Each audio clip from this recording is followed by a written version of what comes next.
त्यागी जी? ये पूछो कि क्या नहीं किया त्यागी जी ने। नशे में बहकर कुछ ऐसी हरकतें करने लगा और ये भूल गया कि वो किसी पराये के घर में बैठा है। तो इसमें परेशान होने की क्या बात है? त्यागी जी की तरफ से आप माफी मांग लीजिए। त्यागी, आज मुझे अपनी तरीके से थकावट दूर करने दो ना, बाकी सब कल करेंगे, प्लीज।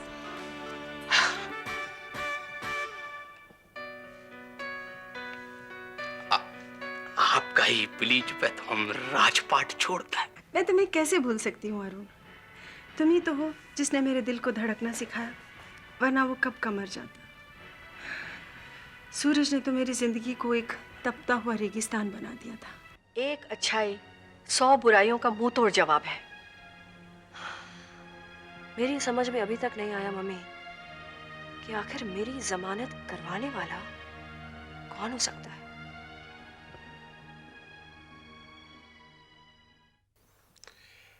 शीला, परेशानियां जैसी थी वैसी की वैसी हैं। तुम्हारी कोशिश से भी कोई फर्क नहीं पड़ा। वो औरत जिसका नाम निशी है, she is a very very difficult woman. अरे मिलने की बात तो दूर, उसने मुझसे फोन पर ठीक तरह से बात तक नहीं की। जानता हूं। उससे तुम्हें बहुत जली कटी भी सुनाई होंगी ना। मुझे कोई फर्क नहीं पड़ता। मुझे फर्क पड़ता है। आखिर तुम कितनी बार मेरे लिए इस तरह से बेइज्जत होगी? महेन, मैं तुम्हारे लिए जितना और जितनी बार बेइज्जती बर्दाश्त कर सकती हूँ ना, अगर वो देखा जाए तो निशी ने बहुत कम बेइज्जत किया है मुझे। तुम्हारी बातें दर्द को दबा देती हैं, लेकिन न जाने क्यों ये दर्द फिर उभर आता है। क्या सोच रही हो? महेन, तुम एकदम से रिएक्ट मत करना। नहीं करूंगा, बताओ ना। मैं सोच रही हूँ कि मैं खुद ही जाकर निशी से मिलती हूँ। वो अपनी सारी कड़वाहट तुम पर उड़ेल देगी। You just see.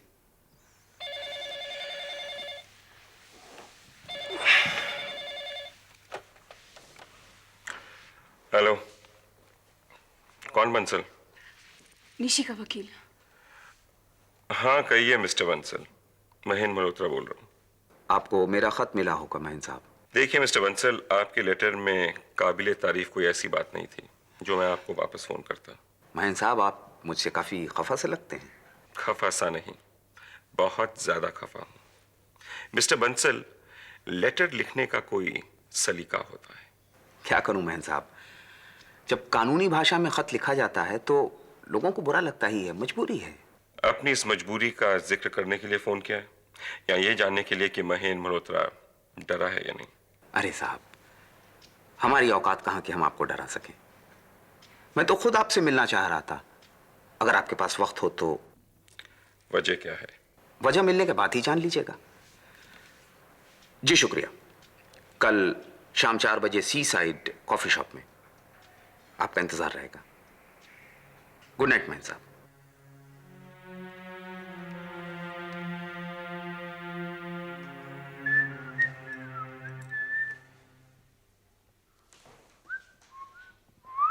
Hi Rakshanda, how are you? तुम यहाँ? हाँ, गुजर रहा था तो सोचा तुम्हारे। अरे बाहर क्यों खड़े हो? अंदर आओ, देखो कौन आया है।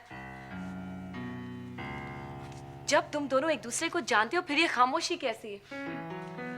इस वक्त मेरा बेजबान रहना ही किसी की सेहत के लिए अच्छा होगा रक्षंदा। ऋषभ प्लीज। लगता है आपके इंतजार में किसी की सेहत बहुत ज्यादा खराब हो गई। ये तो अच्छा है कि हमें वक्त की परवाह थी, अगर बेपरवाह होते तो शायद किसी की जान ही चली जाती। वैसे करण, आज की शाम के लिए बहुत बहुत शुक्रिया, मुझे बहुत अच्छा लगा। No, the pleasure was absolutely mine. How do I put it? Dramatic लगे लेकिन आपको अच्छा तो लगा होगा, लेकिन जितना एक दानी को दान देते वक्त अच्छा लगता है उतना अच्छा लगा होगा, और मुझे दान लेते वक्त जब किसी को अच्छा लगता है उतना अच्छा लगा। कुछ लोगों का गुजारा हर वक्त खैरात पर होता है, क्या करें।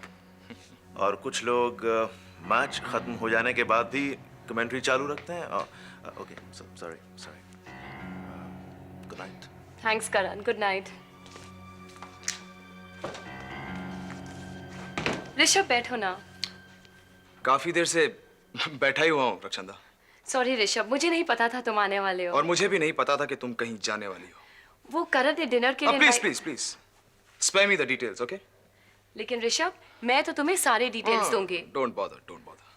अच्छा क्या लोगे, कॉफी या ड्रिंक?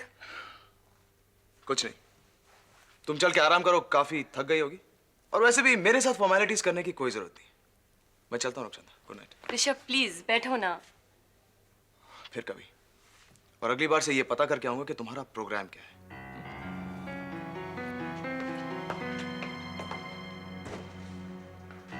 मैं अंदर आ जाऊं? अरे आइए आइए सोनू महाराज आइए। आपको पता है आप हमारे सबसे छोटे मेहमान हैं, लेकिन सबसे ज्यादा खुशी मुझे आपको देख के होती है। अच्छा आंटी, एक बात बताइए, अगर मैं आपके साथ रहने लगा तो क्या आपका भी प्यार मेरे लिए कम हो जाएगा? कम हो जाएगा? अरे आपसे एक बार जो प्यार करता है ना, हमेशा करता रहता है। लेकिन आपने मुझे ये सवाल क्यों किया? आंटी, जब मैं पापा के साथ रहने गया तो उनका प्यार मेरे लिए धीरे धीरे कम हो गया। जब मम्मी के साथ रहने गया तो वो भी मुझे डांटने लगी। और अब रश्मि आंटी भी मुझे घर से दूर भेजना चाहती है। दूर भेजना चाहती है? कहाँ? आंटी, वो मुझे अपने स्कूल से निकालकर बोर्डिंग स्कूल में भेजना चाहती है। Boarding school? लेकिन क्यों? पता नहीं आंटी, शायद उन्हें मैं घर पर अच्छा नहीं लगता। What rubbish! वो घर रश्मि आंटी का तो नहीं है, आपका है। वो कौन होती है आपको घर से बाहर निकालने वाली? आंटी, शायद उन्होंने पापा को भी मना लिया है। वो कह रही थी कि मेरी मम्मी की जो भी बुराइयां हो रही हैं, उनका सब असर मुझ पर पड़ता है और इसीलिए मुझे यहाँ से जल्दी चले जाना चाहिए। बेटा, इसका ये मतलब थोड़ी ना कि रश्मि आंटी आपको प्यार नहीं करती है। ऐसे किसी के प्यार पे शक नहीं करते। मुझे तो लगता है वो जो कुछ भी कर रही है ना, आपकी भलाई के लिए कर रही है। लेकिन आंटी, मैं सब कुछ छोड़कर बोर्डिंग स्कूल में क्यों जाऊं? ले, इसका मतलब आपको बोर्डिंग स्कूल के बारे में कुछ पता ही नहीं। अरे इट्स ग्रेट फन। सब बच्चे इकट्ठे बैठते हैं, इकट्ठे पढ़ते हैं, इकट्ठे खाते हैं। और आप अब बड़े हो गए हैं ना, तो रश्मि आंटी चाहते हैं कि आप खूब खूब पढ़ें और अपने लिए नाम कमाएं। तो आंटी, मैं यहाँ रहकर भी तो खूब पढ़ाई कर सकता हूँ। ना ना, जितनी अच्छी पढ़ाई आप वहाँ करेंगे ना, आप यहाँ नहीं कर सकते। देखिए, आप मेरा कहना मानिए, आप वहाँ जाइए, मेहनत से पढ़िए। हाँ, जब आप मेहनत से पढ़ेंगे तो हम सब बहुत खुश हो जाएंगे। आपकी मम्मी, आपके पापा, रश्मि आंटी, मैं। हाँ, इसका मतलब वहाँ जो भी बच्चे आते हैं सब अच्छे होते हैं? Of course. जितने भी स्टूडेंट्स बोर्डिंग स्कूल से निकलते हैं ना, वो जिंदगी में बहुत कामयाब होते हैं। और मुझे तो लगता है कि रश्मि आंटी ने जो कुछ भी किया है ना, अच्छा ही किया। तो आंटी, मैं बोर्डिंग स्कूल चला जाऊं? बिल्कुल, इसमें सोचने की कोई बात ही नहीं। It's going to be great fun. Hello mister Mahen Malhotra, I am advocate Bansal. तो आप ही हैं सारे फसाद की जड़? हाँ? अगर आप हाथ मिला लें तो फसाद शायद हो ही ना, वरना फसाद निश्चित है। अगर आप अपनी हैसियत के दायरे में रहकर बात करें तो बेहतर होगा। अभी तक आपने मेरी हैसियत देखी ही कहाँ। जब ये केस कोर्ट में जाएगा तो खुद ब खुद आपको मेरी हैसियत का पता चल जाएगा। और अगर उसके पहले आप मेरे बारे में जानना चाहते हो तो आप थोड़ी रिसर्च कर लीजिए। एडवोकेट बंसल इस शहर के जाने माने डिवोर्स केसेस से जुड़ा हुआ है और शोहरत उसे इस बात की मिली है कि उसने तलाकशुदा औरतों को बड़ी बड़ी एलमनी दिलवाई है। अगर आप मुझे डराने के इरादे से ये कह रहे हैं तो बेकार की मेहनत कर रहे हैं आप। मेहनत तो मैं अदालत के अंदर करता हूँ मिस्टर महेन, और यही मशवरा देने के लिए मैंने आपको यहाँ बुलाया है कि इस केस में आप मुझसे वो मेहनत न करवाएं, वरना आपकी इज्जत को बहुत महंगा पड़ेगा। गलतफहमी है आपकी मिस्टर बंसल। अगर आप ये समझ रहे हैं कि उस कागज के टुकड़े जिसे आप नोटिस कह रहे हैं, उसकी वजह से मैं निशी को 10 करोड़ रुपया दे दूं, बहुत बड़ी भूल है आपकी। अगर आपको ऐसा लगता है मिस्टर महेन, तो आप अपने बीते हुए जिंदगी को एक बार फिर से सोच लीजिए, क्योंकि ये केस जब कोर्ट में जाएगा तो इस मुताल्लिक ढेर सारे सवाल किए जाएंगे और आपको सबका जवाब देना पड़ेगा। मैं आपके कर्मों की कुंडली बना चुका हूं कि आपने कैसे कैसे जिंदगी बिताई है, किन किन औरतों के साथ बिताई है, और कोर्ट में इन सारे काले कारनामों का कच्चा चिट्ठा खोल दिया जाएगा। शीला, देविका। अगर आप अपनी जबान पर किसी का जिक्र ना लाएं तो अच्छा होगा। यहां तो सिर्फ हम दोनों हैं, वहां भरी अदालत में आप क्या करेंगे जब शीला और देविका के साथ आपके नाजायज ताल्लुकात का खुलासा किया जाएगा? यहाँ तो आप ऊंची आवाज में मुझे रोक सकते हैं, वहां भरी अदालत में आप मुझे कैसे रोकेंगे? एक चीज याद रखिए मिस्टर महेन, अगर ये केस कोर्ट में पहुंच गया तो मेरे हर सवाल का जवाब देने के पहले आपको जरूरत से ज्यादा शर्मिंदगी उठानी पड़ेगी। मैं आपके दबाव में आने वाला नहीं मिस्टर बंसल। दबाव तो आपके चेहरे पे दिख रहा है। आपके चेहरे पे कैसे हवाइयां उड़ रही हैं, मैं समझ सकता हूं। आपको बहुत बड़ा फैसला करना है, 10 करोड़ या इज्जत। It's fine, it's alright. आपको जो करना है बड़े शौक से कीजिए, और मुझे जो करना है वो देखा जाएगा। तो सबसे पहले आप ये करिए कि आप अपनी दोस्त शीला जी को मेरी क्लाइंट निशी जी से फोन पर बात करने को मना कीजिए, और उनसे ये कहें कि वो मेरी क्लाइंट से एलिमनी डिस्कस न करें, जबकि निशी जी खुद आप लोगों से बात करने को राजी नहीं है। सोनू कहाँ है? इतने बड़े बड़े कारनामे करने के बाद छोटे भोले भाले सोनू की जरूरत आपको कहाँ से आन पड़ी? आपके कारनामे अखबार में पढ़ने के बाद कितना रोया है वो, कितने लोगों के सवालों का जवाब दिया है उसने। उसके सवालों के जवाब देने के लिए उसकी माँ अभी जिंदा है। अगर मर गई होती तो इतने आंसू नहीं बहाने पड़ते उसे। रश्मि, खुदगर्जी छोड़ो स्वेटलाना, तुम्हें कभी किसी के दर्द का एहसास हुआ है? जितनी देर सोनू का नाम तुमसे जुड़ा रहेगा उतना ही सोनू की जिंदगी बदतर बनती जाएगी। तुम बड़ी सगी बनती हो उसकी, लेकिन तुम्हारी हकीकत क्या है ये तुम भी जानती हो और मैं भी। सोनू के लिए तुम्हारा सारा लाड प्यार ढोंग है, और उसके लिए क्या सही है और क्या गलत ये सोचने के लिए मैं हूं। सोनू, सोनू, सोनू घर पर नहीं है। जरूर तुमने उसे कहीं छिपाया होगा ताकि मैं उसे मिल न पाऊं।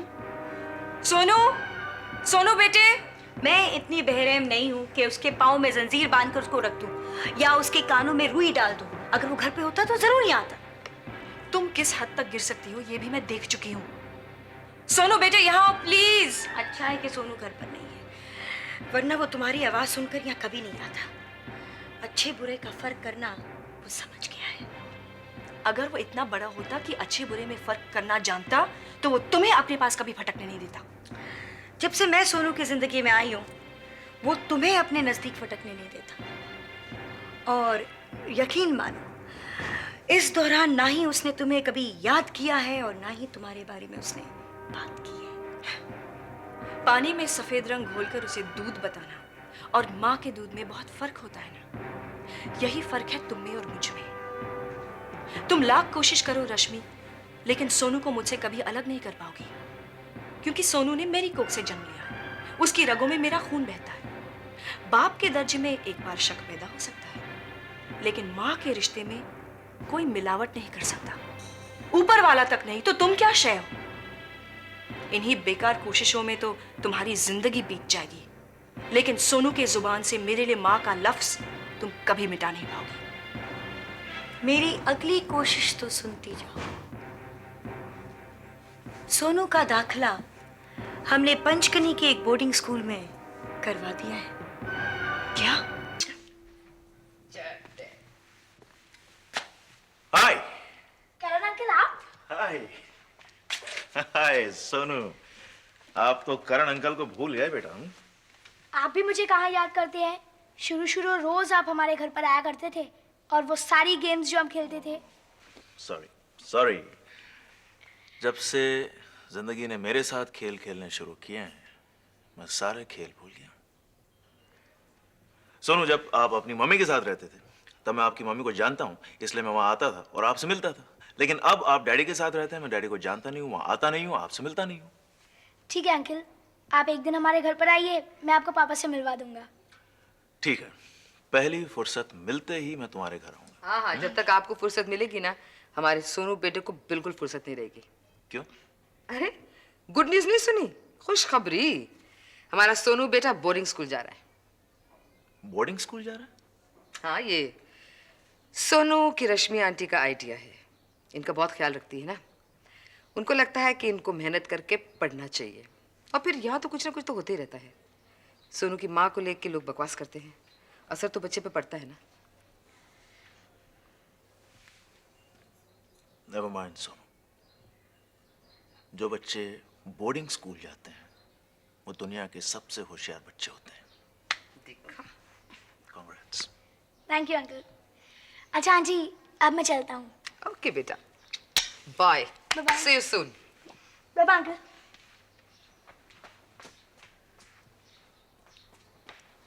ये रश्मि बहुत ढीठ औरत लगती है। स्वेतलाना की हालत पर उसे तरस नहीं आता है। सोनू को बोर्डिंग स्कूल भेज रही है, किस तरह का बदला ले रही है? करण, मुझे तो लगता है कि वो सोनू से बिल्कुल प्यार नहीं करती है। वैसे सोनू से प्यार और स्वेतलाना से नफरत के बीच अगर हमें चॉइस दी जाए तो शायद हम लोग भी नहीं चुन पाएंगे। एक चुनाव तो तुम कर बैठे हो बेटा, माँ के प्यार और कंप्यूटर डिवीजन के मोहब्बत के बीच। इसलिए तो तुम्हारा यहाँ आना जाना कम हो गया है। देखिए माँ, कंप्यूटर डिवीजन की अगर तरक्की होगी तो कंपनी की तरक्की होगी, कंपनी की तरक्की होगी तो कंपनी के चेयरपर्सन का नाम होगा। इसलिए वहां जो कुछ भी होता है वो घूम फिर के आपसे ताल्लुक रखता है। अच्छा अच्छा, बातें बनाना बंद कर। कंप्यूटर डिवीजन पर तेरी मेहनत देखकर एक चेयरपर्सन को कम, लेकिन एक माँ को ज्यादा खुशी होती है। वैसे रक्षंदा मुझे बहुत पसंद है, तुझे कितनी पसंद है? रक्षंदा मुझे कितनी पसंद है, जब ये सवाल उठता है माँ तो एक दिल कम पड़ता है।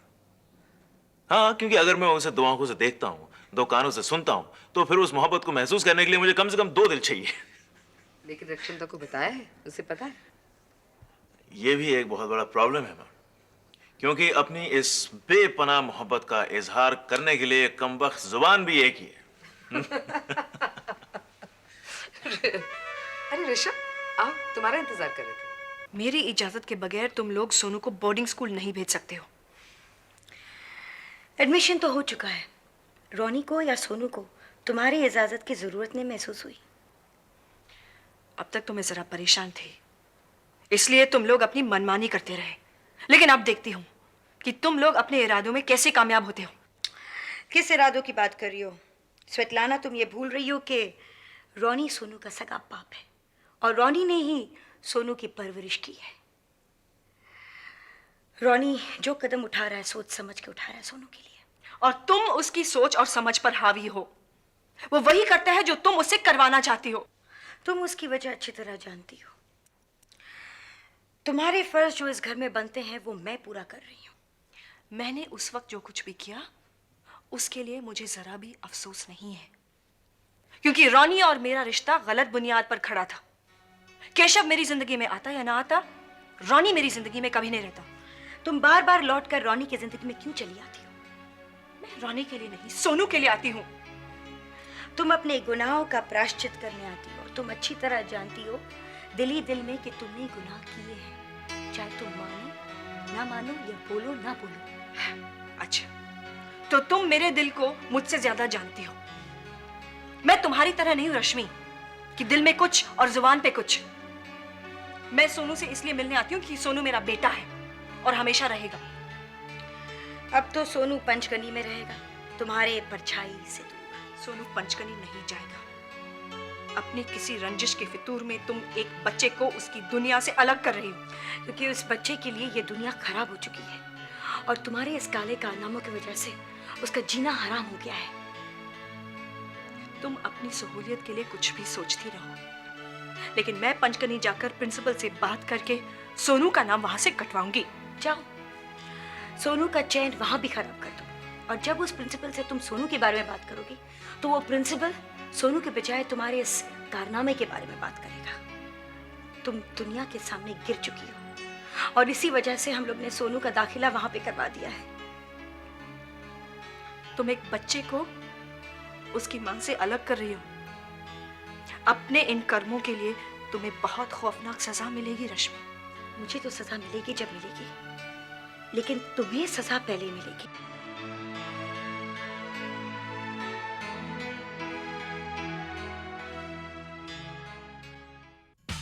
शान की खातिर जान की बाजी